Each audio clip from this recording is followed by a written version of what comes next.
NATO Secretary General Mark Rutte joins me. Good evening, sir. Greta, good to be on the show. Good to have me. Thank you, sir.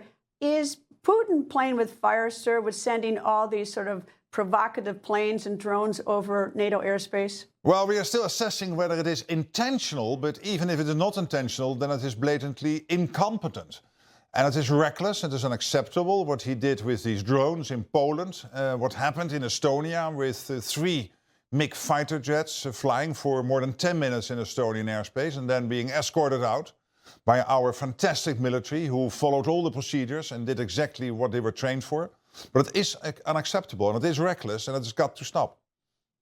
I don't want to be an alarmist, but in terms of Article 5, what constitutes an attack on a NATO nation? I take it flying over airspace, which is obnoxious, but no one dies, wouldn't be an attack. Dropping a bomb where even one person would be killed would be an attack. I mean, how do you define attack to invoke Article 5? Well, to make Putin not too wise, we will always be a little bit ambiguous about that because we don't want him to know too much. But I can assure you that we will know when Article 5 is being breached. And he will also know, I can assure you. But what happened here is that they entered airspace. The safest way was to escort them out of the airspace. But if these planes would pose a threat to our infrastructure and of course to our people living, for example, in Estonia, in the case of what happened last Friday, then I can assure you that our military have all the mandates and all the authorities to do what is necessary, including really getting very tough and taking on that airplane if necessary. In studying history, Britain and the UK get a lot of criticism for appeasement, for basically trying to keep Hitler happy, thinking that he wouldn't do anything. And of course, on September 1st, 1939, he invaded Poland. At what point are we appeasing Putin? Because he's already in 2014 invaded Crimea. February 2022, he's into eastern Ukraine, and he keeps moving farther west. Now he's sending planes into space that's or drones into areas over some NATO countries. At what point are we appeasing him? We are not appeasing him. I can absolutely assure you that. And also thanks to President Trump's leadership, he started to break the deadlock in February. He started the dialogue with Putin to end the terrible war in Ukraine. I fully support the president's efforts. But we are absolutely clear with Putin that we know, as the president said earlier this week in his Truth Social post, that we are sometimes dealing here with a paper tiger. He has so far not been able to get more than a couple of square kilometers per month of Ukraine. He has lost now 1 million people dead or seriously wounded since the start of the war. And per month he is now losing more Russian soldiers than they lost in 10 years in Afghanistan during the Soviet era. So clearly he is not successful, and the president noted that, and I was totally in agreement with him in his post on Tuesday.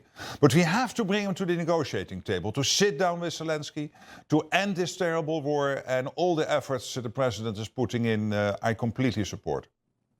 Well, what will it take to get him to the table to talk? Because the nation thought, and I think probably the world, is that when he went to Alaska last month to meet with the president, that was certainly a good gesture by the United States, a good faith gesture to get him together with Mr. Zelensky. But he's just ignored us. And in fact, not only has he just ignored us, he's sort of taunting us by sending drones and planes over territory.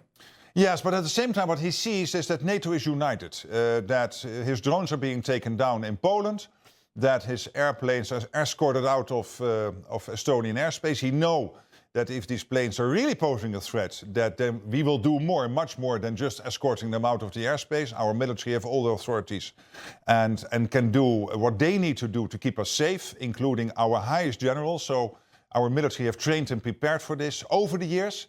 He knows that, and what we now need to do is to get him to the negotiating table. The fact that the president had probably his biggest foreign policy success at the NATO summit in The Hague, where all the allies committed to this 5%, and therefore Europe finally equalizing its spending with the US, not happened since Eisenhower, an irritant for all those decennia.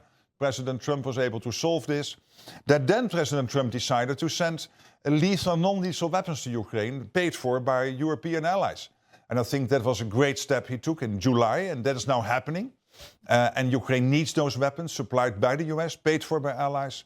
And of course, we have the sanctions. And I know that the president also today discussed with Erdogan the oil, that Erdogan is still buying oil from Russia. Hungary is still buying oil from Russia. And we are working on that. And the president of the European Commission is working with the White House and Secretary Bessent to look what we can do with China and put more pressure on the Chinese, collectively, Europe and the United States together. Prior to being the Secretary General of NATO, you were the Prime Minister of the Netherlands for quite a number of years. And as doing a little research, I found that you have been in the same room with Putin. He's quite a mystery to me. I've never interviewed him or met him. Can you give me an idea? I mean, can you tell me when you first met him, about when and what your impression was and how it's changed over the years, if it has? Yeah, my first meeting was in October 2011. We met many times. He visited me in the Netherlands. I visited him a couple of times in Russia. We met also at these international gatherings.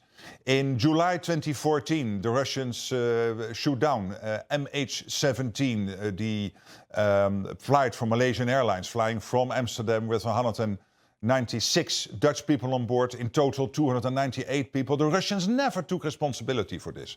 So since that moment, I have had many conversations with him to make sure that he would take responsibility.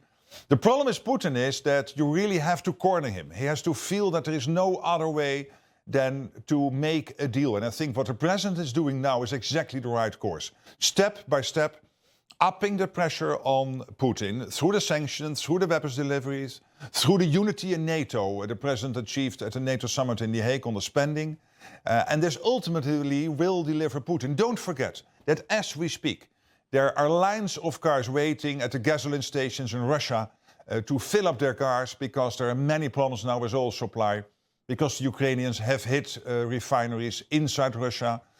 Don't forget that the Russian economy is in a very difficult state at the moment. As a student of history, which Putin is, and he loves his country and his history, he cannot be proud of what he is achieving today. So this paper tiger, well, basically, the president calling him a paper tiger, Russia calling him paper tiger, was exactly the right phrase. Then he said, no, I'm a bear. I'm not a paper tiger. Well, a bear never calls himself a bear, because we all know he is, so that was a weak moment. And I think this is exactly the type of pressure we need. What does he want? Well, of course, it's difficult to say, but I think the president is right in assessing that he wants the whole of Ukraine, and he hates the fact that NATO is so strong, so he wants to test NATO. And that's why we cannot let him do that. That's why NATO has to ramp up its own defenses. That's what we are doing. The Germans will by 2029 spend more than double what they spent in 2021, the second biggest ally in NATO, and all the other European allies are following, and Canada, following the US's lead on this. But also we have to prevent him from being successful in Ukraine. And he is not. I mean, he is against incredible costs. Having lost, as I said, 1 million people already. He is now gaining a couple of square miles a month, a week, a month. Very incremental progress, not being successful. But hey, he is willing to do that. He is willing to sacrifice 1 million people, dead or seriously wounded. What? So this is your evidence that we have to deal with him.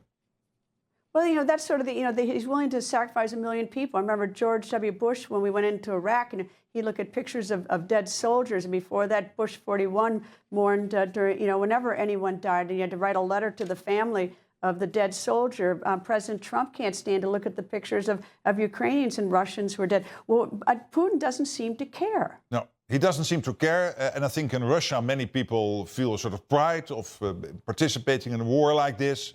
But on the other hand, we also know that this war is increasingly unpopular in Russia, that people, basically what the president said this week, this paper tiger thing. Of course, also people in Russia starting to realize that he is not achieving his goals, and therefore that he needs to sit down with Zelensky and come to an end of this terrible war. This is the only way out. Well, it's being financed in part by people buying his oil and his gas. Turkey, a NATO member, is one of its biggest buyers. Of course, President Erdogan, as I noticed, was at the White House today. If Turkey doesn't buy its oil and gas from Russia, where does it get its oil and gas? Because they're financing it, but they're also good friends. They're also part of NATO. They are, and Turkey, but also Hungary and Slovakia, they can also find, of course, this in other parts of the world, oil and gas markets. Probably it will be at a premium because this stuff coming out of Russia is not that expensive. But hey, guess what? Because the Ukrainians have hit the oil infrastructure oil refinery infrastructure inside Russia, Russia had to bring down the exports of its oil and gas into Turkey, into other countries. So they already have to look at the world market for other suppliers. So this is already happening. And I completely concur with the president. We really have to up the pressure on the countries still buying the oil. And I'm extremely happy that the president and Ursula von der Leyen, the European Commission president, have a very strong relationship and are working together on also putting more pressure on China. NATO Secretary General Mark Rutte, thank you very much. You have a really important job, so I really appreciate coming and talking to me. Thank you for having me on the show. It's really a great honor. Thank you, sir. People think news just happens. It doesn't. It happens because there's someone there to capture the moment, to explain it and share it. That's my job. I go where news breaks and give you the facts. Join me for The Record on Newsmax.